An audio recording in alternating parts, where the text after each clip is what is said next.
Anaël et Timothée ont 8 ans. Ils sont jumeaux. Clémence et Corentin, 3 ans. Ils sont aussi jumeaux. Merci, Timothée, tiens. Pour avoir un enfant, Charlotte s'est tournée vers la procréation médicalement assistée. Pour certaines, c'est un processus long et compliqué qui est associé à un risque élevé de naissances multiples. Elle met au monde des jumeaux et puis, 4 ans plus tard, On s'est dit, je ne sais pas si je devrais le dire devant les petits, qu'on aimerait bien avoir un troisième pour voir ce que ça fait d'avoir un enfant tout seul.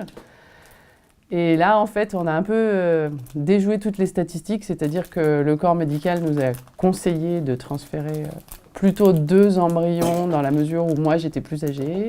Et en fait, on en a mis 2 et les 2 sont restés. une équipe internationale de chercheurs a décidé d'exploiter les données d'état civil des pays développés. Cette étude montre que les grossesses gémellaires ont doublé depuis les années 1970. Ce jumeau boom pose un problème de santé publique. Les enfants jumeaux naissent plus fréquemment prématurés ou de petits poids de naissance que les enfants nés simples. L'accouchement aussi peut présenter des problèmes, en tout cas plus fréquemment, donc il faut surveiller un peu plus. Le taux de gémelléité s'est stabilisé depuis les années 2000. Les pouvoirs publics, les collèges de médecins essayent depuis plusieurs années de modifier les pratiques médicales. L'objectif, réduire la fréquence des naissances multiples. D'avoir l'impression de toujours couper en deux, de ne pas avoir assez de genoux. Et ils sont jaloux, même d'un genou.